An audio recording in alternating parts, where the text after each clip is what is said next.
کیسی ہیں اماں؟ وہ بہت مہینوں بعد گاؤں آیا تھا اور اس کی اہم وجہ فریال تھی۔ اس کی اماں بہت دنوں سے تبریز خان، اس کے بابا، اسے فون کر رہے تھے کہ وہ اپنی ماں کو دیکھنے آ جائے، لیکن پڑھائی میں وہ اس بری طرح مصروف تھا کہ آج کل کرتے کرتے 2 ماہ یوں ہی گزر گئے۔ جیسے ہی امتحان ختم ہوئے وہ پہلی فرصت میں ماں کو دیکھنے پہنچ گیا۔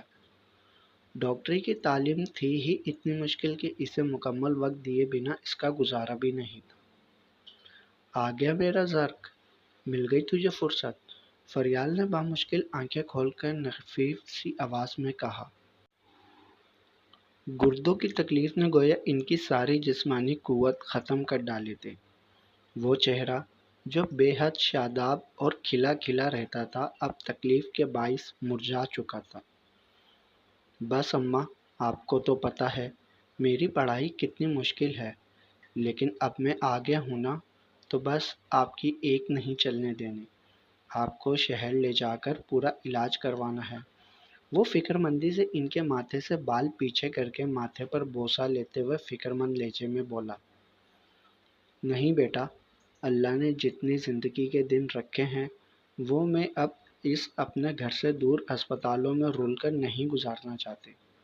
میرا علاج اب کسی ڈاکٹر کے پاس نہیں ہے۔ وہ بامشکل بول پا رہے تھے، سانس بار بار پھول رہے تھے۔ تجھے بار بار بلانے کی بس ایک خاص وجہ تھی۔ ان کی آواز سرگوشی نما ہو گئی۔ جی اماں، وہ بھی ہمتن گوش ہوا۔ تجھ سے ایک چھوٹی سی التجا ہے۔ میں نہیں جانتی تو مانے گا بھی یا نہیں، ہو سکتا ہے سنتے ہی انکار کرتے، لیکن پھر بھی اس وقت تیرے علاوہ اور کوئی ایسا نظر نہیں آتا کہ جس سے میں یہ التجا کر سکوں۔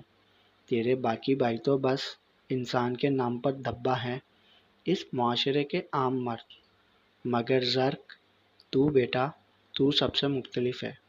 جیسا میں تجھے بنانا چاہتی تھی تو ویسا ہی بن گیا، عورت کی عزت کرنے والا نرم خو۔ انہوں نے فخر سے اپنے خوبرو بیٹے کو دیکھا، سیاہ شلوار قمیض پہنے، ڈارک براؤن چادر کندھوں پر ڈالے، گھنے بال سلیقے سے سر پر جمائے، ہلکی سی براؤن داڑھی میں اس کا سفید رنگ کچھ اور بھی چمک رہا تھا۔ اماں پلیز، آپ حکم کریں، میں نے کبھی آپ کے کسی فیصلے کو رد کیا ہے؟ آپ بس بتائیں آپ کیا کہنا چاہتی ہیں۔ مائیں صرف حکم چلاتے اچھی لگتی ہیں۔ اس نے محبت سے انہیں دیکھتے ان کا حوصلہ بڑھایا۔ دیکھ بیٹے، میں نہیں جانتی میری زندگی کتنی ہے، اسی لیے میری خواہش ہے کہ تو، وہ بامشکل بول پائیں کہ شدید کھانسی چھڑ گئی۔ اماں، وہ پریشانی سے انہیں دیکھتا پانی کا گلاس بھر کر ان کے منہ کے پاس کیے پلانے لگا۔ بیٹا، میں چاہتی ہوں تو خنسا سے اپنے نکاح میں لے لے۔ فریال کی بات پر وہ کتنے لمحے ساکت بیٹھا رہا۔ اسے اپنی سماعتوں پر یقین نہیں آ رہا تھا۔ یہ فریال کیا کہہ گئی تھی؟ کچھ لمحوں بعد خود پر قابو پا کر اس نے بات کا آغاز کیا۔ اماں پلیز، اتنا بڑا مذاق نہ کریں۔ آخر اسے کہنا پڑا۔ بیٹا، کسی کی بیٹی کے معاملے میں اتنی بڑی بات مذاق میں بھی نہیں کر سکتی، اس لیے کہا تھا کہ یہ التجا ہے۔ میں نہیں جانتی میری یہ اکھڑی سانسیں مجھے مزید کتنی مہلت دیتی ہیں، مگر میں چاہتی ہوں کہ مرنے سے پہلے اسے کوئی محفوظ اور مضبوط سائبان دے جاؤں۔ اگر ایسے ہی مر گئی تو نہ جانے کون کون اس پر گھات لگائے بیٹھا ہو۔ میرے ہوتے تو کوئی اسے ٹیڑھی نظر سے نہیں دیکھ سکتا، مگر میں جانتی ہوں تیرے بھائیوں سمیت تیرے کزنز، حتیٰ کہ چاچے تائے اس کو شکاری کی نگاہ سے دیکھتے ہیں، مگر زرق تو سب سے الگ ہے، اسی لیے میں نے یہ خواہش کی۔ ان کی آواز میں ایک درد اور تکلیف تھی۔ خنسا کے لیے وہ جانتا تھا کہ وہ اس سے بہت پیار کرتی ہے، مگر وہ کیسے خود سے 13 سال چھوٹی بچی سے نکاح کر لیتا، جسے نکاح جیسے رشتے تک کا نہیں پتا۔ یہ تو ظلم اور زیادتی کی انتہا ہوتی۔ پھر اس میں اور اس حویلی میں رہنے والے باقی اجڑ مردوں میں کیا فرق رہ جاتا؟ اماں پلیز، یہ میرے بس میں نہیں ہے، مجھے اتنے مشکل کام کے لیے مت کہیں۔ جسے میں کبھی نبھا نہ سکوں، وہ بے بسی سے بولا۔ ماں نے کس قدر مان سے کہا تھا، بیٹا زندگی میں مشکل کچھ بھی نہیں ہوتا، میں جانتی ہوں وہ تجھ سے چھوٹی ہے، مگر میں چاہتی ہوں تو اس سے نکاح کر کے بس اسے کسی طرح حویلی کی اس قید سے نکال کے لے جا، پھر چاہے تو اسے ساتھ نہ رکھنا، اسے پڑھا لکھا کر خود مختار بنا دینا، مگر یہاں سے نکال لے جا، میں اٹھ نہیں سکتی ورنہ تیرے پاؤں پکڑ۔ اماں پلیز، کیوں گناہ گار کر رہی ہیں؟ فریال کو ٹوکتے ہوئے اس نے بے بسی سے بالوں میں ہاتھ پھیرا۔ کاش وہ کبھی حویلی نہ آتا، کاش خنسا کے والدین کار ایکسیڈنٹ میں مارے نہ جاتے، کاش کاش کتنے بہت سے کاش اس کے ذہن میں ابھرے۔ کل تک جس لڑکی کو چھوٹی بچی سمجھتا آیا تھا، بہن کا درجہ دیتا تھا، اسے یکدم اپنی بیوی بنا لے، چاہے نکاح فقط کاغذی ہو، آخر اس کی حیثیت بدلے گی۔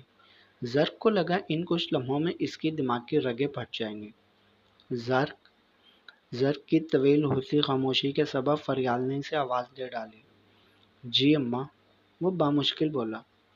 بیٹا زبردستی نہیں ہے، بس ایک التجا ہے، نہیں بھی مانے گا تو میں کون سا منوا کر ہی چھوڑوں گی، بس اللہ سے دعا کر سکتی ہوں اس غریب کے لیے کہ وہ کسی درندے کے ہاتھ نہ چڑھے، آگے اس کی قسمت۔ وہ ٹھنڈی آہ بھر کر بولی۔ کچھ لمحوں کی خاموشی کمرے میں چھائی رہی۔ زرق کی خاموشی فریال کو سخت تکلیف سے دوچار کر رہی تھی۔ ہولے سے وہ آنکھیں موند گئیں۔ کب نکاح کرنا ہے؟ زرق کی آواز پر وہ حیرت آنکھوں میں سموئے آنکھیں کھول کر خوشی اور مسرت کے ملے جلے تاثرات سمیت اسے دیکھنے لگی۔ تو سچ کہہ رہا ہے؟ لرزتی آواز میں وہ بامشکل بول پائی۔ جی، مختصر جواب دے کر اس نے سر جھکا لیا۔ ہونٹ بھینچے ہوئے ایک چہرہ آنکھوں کے پردے پر لہرایا۔ آج شام ہی، نہ جانے انہیں کس بات کی جلدی تھی۔ زرق نے اب کی بار کچھ کہنے کے بجائے بس سر اس بات میں ہلایا۔ تبریز خان اور فریال دونوں میاں بیوی تھے، جن کا تعلق شمالی وزیرستان کے گاؤں سے تھا۔ تبریز خان کے 3 بھائی اور 3 ہی بہنیں تھیں، سب بیوی بچوں والے اپنے گھر بار کے تھے۔ یہ لوگ اس علاقے کے سرداروں میں سے تھے، گاؤں پر ان کی حکمرانی تھی، سب مرد ایک جیسی حاکمانہ سوچ رکھنے والے تھے، سوائے ایک زرق کے، وہ شروع سے پڑھائی کا شوقین تھا۔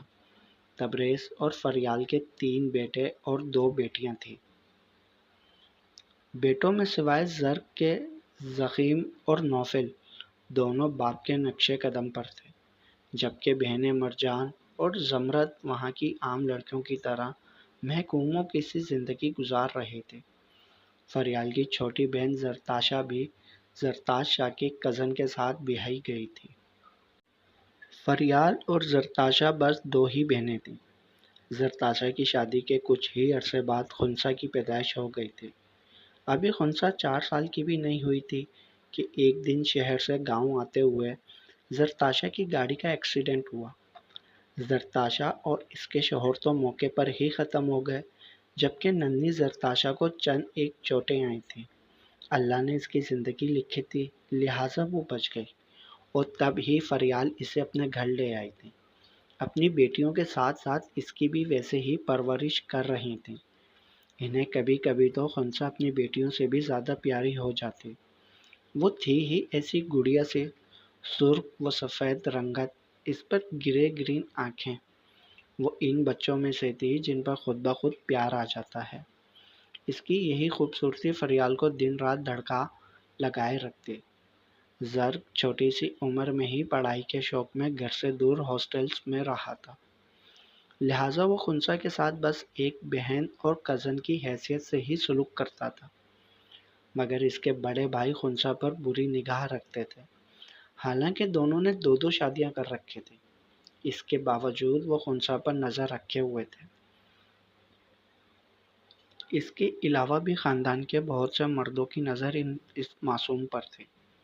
ابھی تک تو فریال نے اسے اپنی ممتا کی چھاؤں میں چھپا رکھا تھا، مگر انہیں ڈر تھا کہ اگر وہ زندہ نہ رہ پائیں تو خنسا رول جائے گی۔ وہ اپنی بہن کو قیامت کے دن کیا منہ دکھائیں گی کہ ان کے ہیرے کی وہ حفاظت بھی نہ کر سکیں؟ بس انہی سوچوں سے گھبرا کر انہوں نے ایک فیصلہ کیا اور وہ مطمئن ہو گئیں، مگر زرق کا سارا اطمینان ان کے اس فیصلے نے چھین لیا۔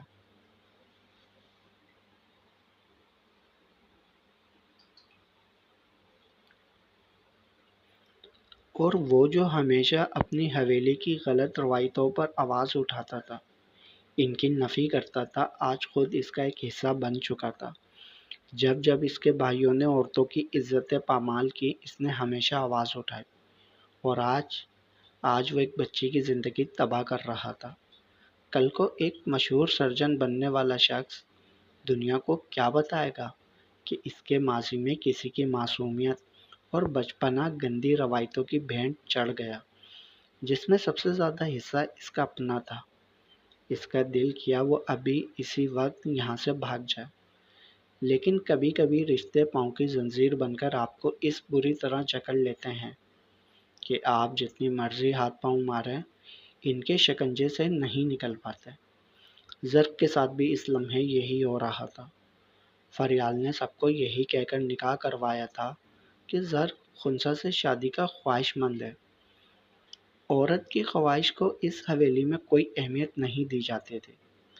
اگر فریال یہ کہتی کہ یہ ان کی خواہش ہے تو یہاں کے کسی مرد نے ان کی ایک نہیں چلنے دینی تھی، لہٰذا انہوں نے دوسرا راستہ اختیار کیا اور زرق کو بھی سختی سے کہہ دیا کہ وہ بھی اسی بات پر قائم رہے۔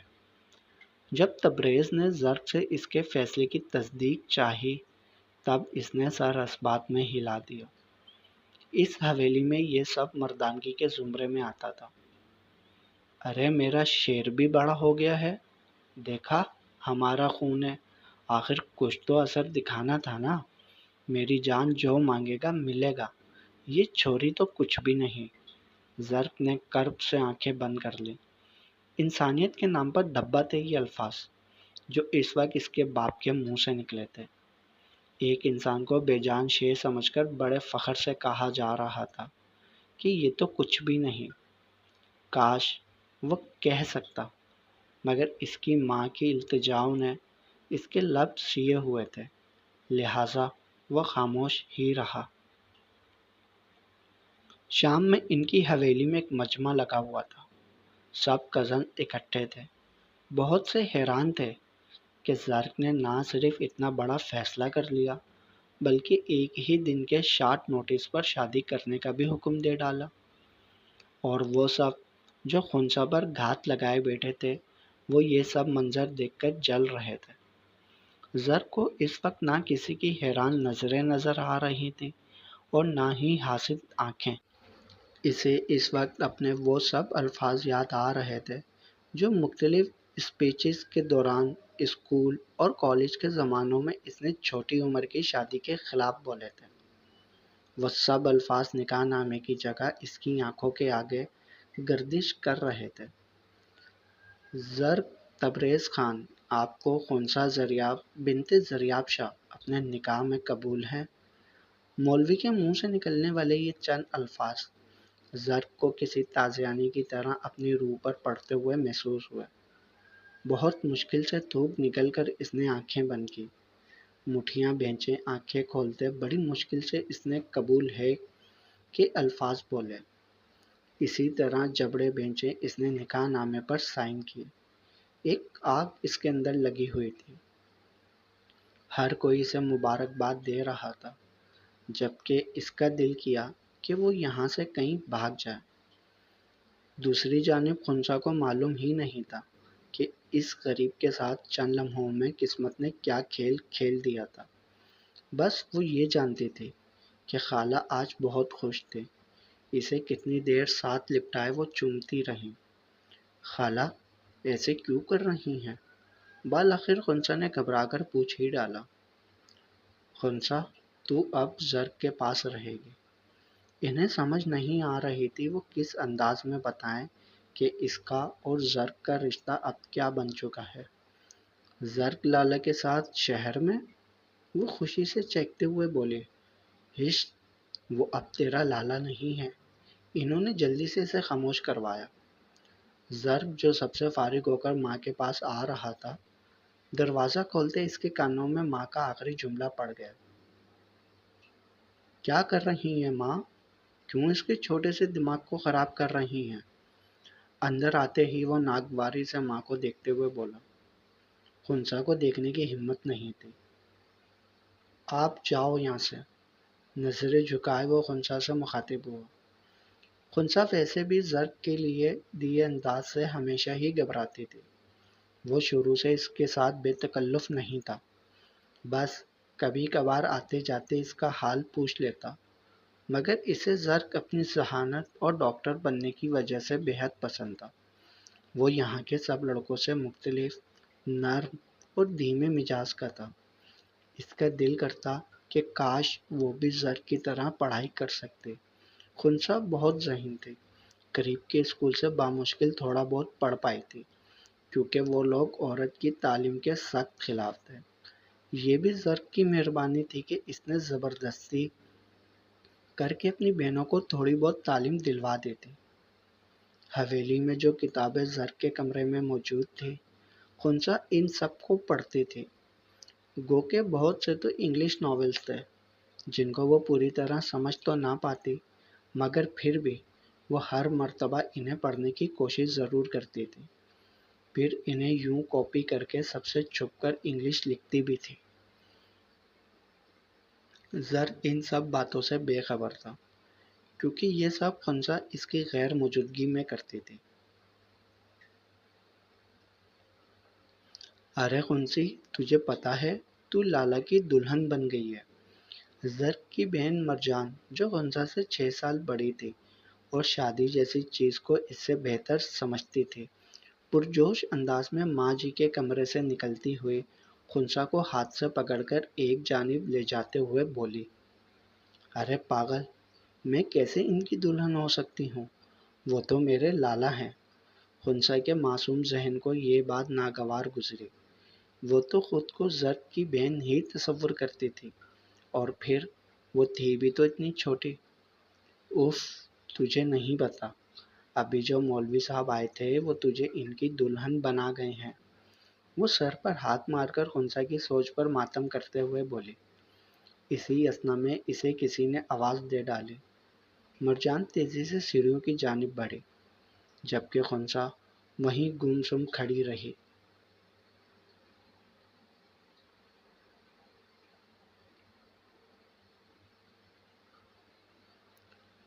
خنسا روزانہ کی طرح فریال کی ٹانگیں دبا رہی تھی، اور فریال پریشان تھی، یہ سوچ سوچ کر کہ زرق کے ساتھ زیادتی کر گئی۔ شام کا نکلا وہ ابھی تک گھر نہیں آیا تھا۔ یہ احتجاج تھا یا پھر حالات سے فرار، وہ سمجھنے سے قاصر تھی۔ ایک گہری سانس کھینچ کر وہ سوچوں کے گرداب سے نکلی تو نظر سبز شال کے حالے میں لپٹے اس چاند پر پڑی جو بے خبر معمول کے اپنے کام کرنے میں مگن تھے۔ خنسا، نہ جانے کس سوچ کے تحت وہ اسے آواز دے بیٹھی۔ جی، وہ تابعداری سے بولی۔ بیٹا، آج سے تو زرق کے کمرے میں سونا۔ فریال کی بات پر وہ حیرت سے منہ کھولے انہیں دیکھنے لگی۔ کیوں خالہ؟